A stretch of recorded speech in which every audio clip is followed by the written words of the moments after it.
January the 15th. Genesis 31:17 through 32:12. So, one day, while Laban was out shearing sheep, Jacob set his wives and sons on camels and fled without telling Laban his intentions. He drove the flocks before him. Jacob's flocks he had gotten there at Padan Aram, and took everything he owned, and started out to return to his father Isaac in the land of Canaan. So he fled with all of his possessions, and Rachel stole her father's household gods, and took them with her, and crossed the Euphrates River and headed for the territory of Gilead. Laban didn't learn of their flight for 3 days. Then, taking several men with him, he set out in hot pursuit, and caught up with them 7 days later at Mount Gilead. That night, God appeared to Laban in a dream. "Watch out what you say to Jacob," he was told. "Don't give him your blessing, and don't curse him." Laban finally caught up with Jacob as he was camped at the top of a ridge. Laban, meanwhile, camped below him in the mountains. "What do you mean by sneaking off like this? Are my daughters prisoners captured in a battle that you have rushed them away like this? Why didn't you give me a chance to have a farewell party with singing and orchestra and a harp? Why didn't you let me kiss my grandchildren and tell them goodbye? This is a strange way to act. I could crush you, but the God of your father appeared to me last night and told me, be careful and not to be too hard on Jacob.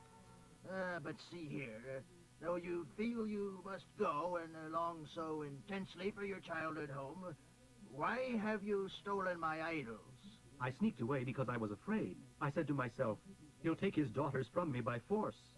But as for your household idols, a curse upon anyone who took them. Let him die. If you find a single thing we've stolen from you, I swear before all these men, I'll give it back without question. For Jacob didn't know that Rachel had taken them. Laban went first into Jacob's tent to search there, then into Leah's, and then searched the 2 tents of the concubines, but didn't find them. Finally, he went into Rachel's tent. Rachel, remember, was the one who had stolen the idols. She had stuffed them into her camel saddle and now was sitting on them. So although Laban searched the tents thoroughly, he didn't find them. "Forgive my not getting up, Father, but I'm pregnant." Now Jacob got mad at Laban.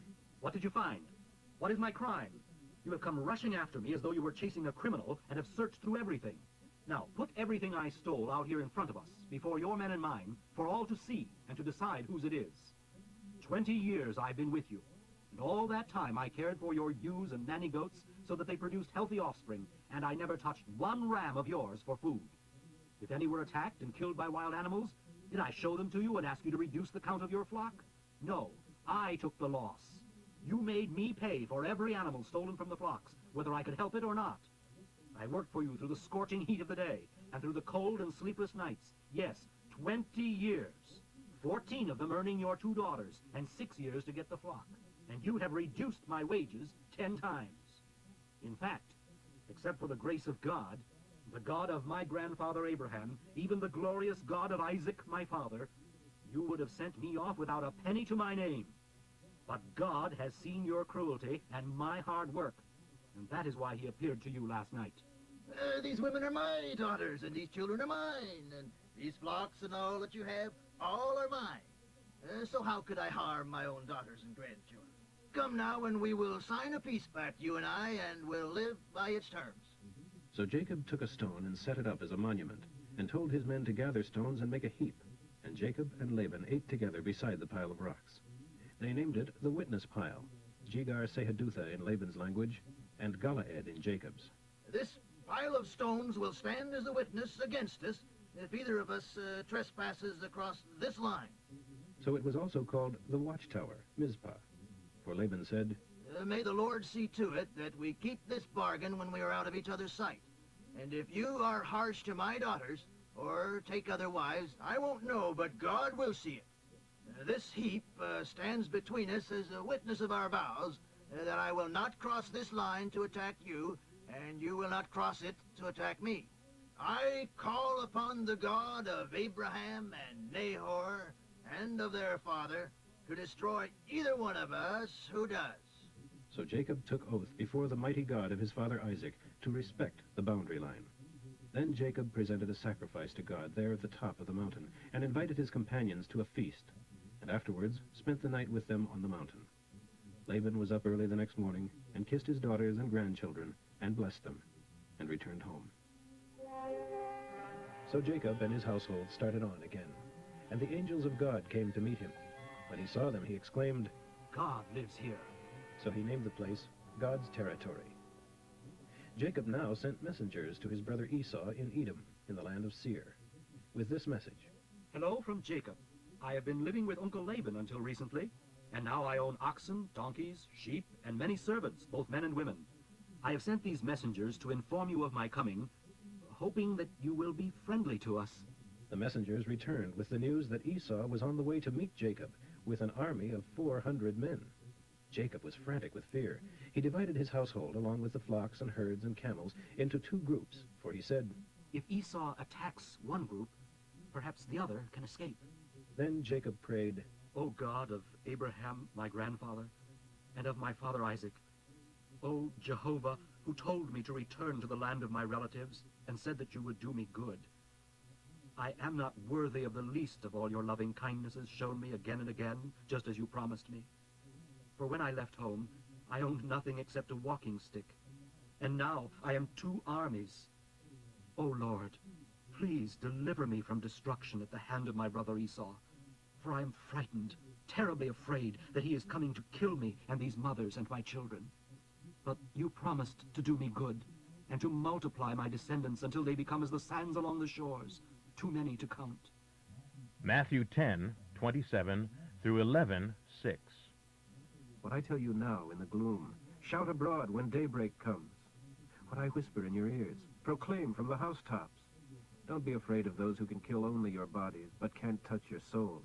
Fear only God, who can destroy both soul and body in hell. Not one sparrow, what do they cost, 2 for a penny, can fall to the ground without your Father knowing it. And the very hairs of your head are all numbered. So don't worry. You are more valuable to him than many sparrows. If anyone publicly acknowledges me as his friend, I will openly acknowledge him as my friend before my Father in heaven.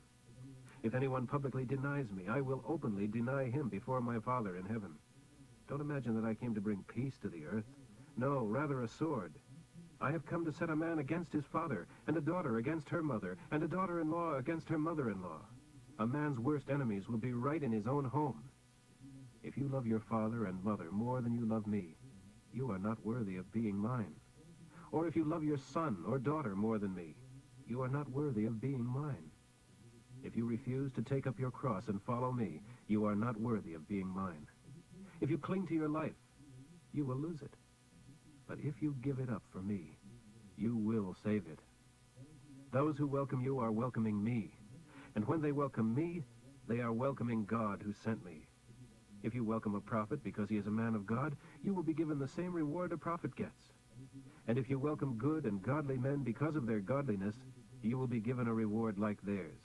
And if, as my representatives, you give even a cup of cold water to a little child, you will surely be rewarded. When Jesus had finished giving these instructions to his 12 disciples, he went off preaching in the cities where they were scheduled to go. John the Baptist, who was now in prison, heard about all the miracles the Messiah was doing, so he sent his disciples to ask Jesus, Are you really the one we are waiting for?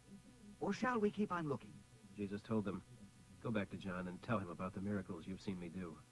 The blind people I've healed, and the lame people now walking without help, and the cured lepers, and the deaf who hear, and the dead raised to life. And tell him about my preaching the good news to the poor. Then give him this message. Blessed are those who don't doubt me. Psalm 13:1 through 6. How long will you forget me, Lord? Forever? How long will you look the other way when I am in need? How long must I be hiding daily anguish in my heart? How long shall my enemy have the upper hand? Answer me, O Lord my God. Give me light in my darkness, lest I die. Don't let my enemies say, We have conquered him. Don't let them gloat that I am down. But I will always trust in you and in your mercy, and shall rejoice in your salvation. I will sing to the Lord, because he has blessed me so richly. Proverbs for today, 3:16 through 18.